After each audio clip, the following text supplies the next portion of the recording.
When Jesus had finished saying all these things, he told his disciples, "You know that the Passover is 2 days away, and the Son of Man will be handed over to be crucified."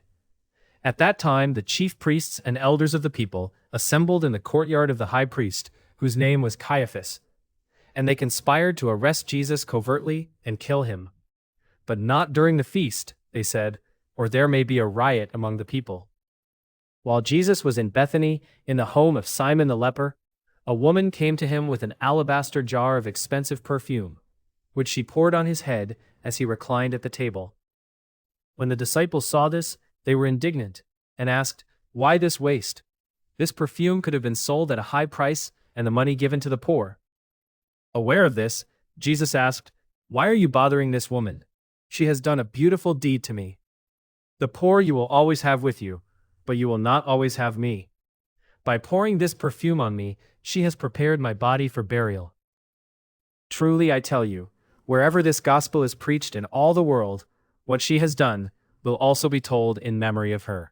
Then one of the 12, the one called Judas Iscariot, went to the chief priests and asked, "What are you willing to give me if I hand him over to you?"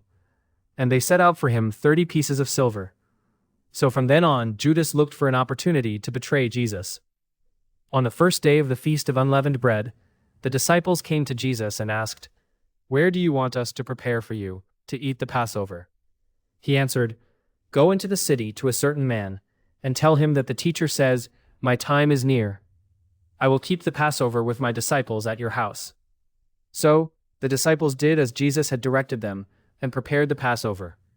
When evening came, Jesus was reclining with the 12 disciples, and while they were eating, he said to them, "Truly I tell you, one of you will betray me."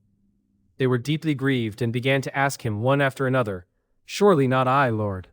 Jesus answered, "The one who has dipped his hand into the bowl with me will betray me. The Son of Man will go just as it is written about him, but woe to that man by whom he is betrayed. It would be better for him if he had not been born." Then Judas, who would betray him, said, "Surely not I, Rabbi?" Jesus answered, "You have said it yourself." While they were eating, Jesus took bread, spoke a blessing and broke it, and gave it to the disciples, saying, "Take and eat, this is my body." Then he took the cup, gave thanks, and gave it to them, saying, "Drink from it, all of you. This is my blood of the covenant, which is poured out for many, for the forgiveness of sins. I tell you, I will not drink of this fruit of the vine from now on until that day when I drink it anew with you in my Father's kingdom." And when they had sung a hymn, they went out to the Mount of Olives. Then Jesus said to them, "This very night you will all fall away on account of me. For it is written, 'I will strike the shepherd, and the sheep of the flock will be scattered.' But after I have risen, I will go ahead of you into Galilee." Peter said to him, "Even if all fall away on account of you, I never will." "Truly I tell you," Jesus declared, "this very night, before the rooster crows, you will deny me 3 times. Peter replied, "Even if I have to die with you, I will never deny you." And all the other disciples said the same thing. Then Jesus went with his disciples to a place called Gethsemane, and he told them, "Sit here while I go over there and pray." He took with him Peter and the 2 sons of Zebedee, and began to be sorrowful and deeply distressed. Then he said to them, "My soul is consumed with sorrow to the point of death. Stay here and keep watch with me." Going a little farther, he fell face down and prayed, "My Father, if it is possible, let this cup pass from me. Yet not as I will, but as you will." Then Jesus returned to the disciples and found them sleeping. "Were you not able to keep watch with me for 1 hour?" he asked Peter. "Watch and pray so that you will not enter into temptation, for the spirit is willing, but the body is weak." A second time he went away and prayed, "My Father, if this cup cannot pass unless I drink it, may your will be done." And again Jesus returned and found them sleeping. So he left them and went away once more and prayed a 3rd time, saying the same thing. Then he returned to the disciples and said, "Are you still sleeping and resting? Look, the hour is near, and the Son of Man is betrayed into the hands of sinners. Rise, let us go.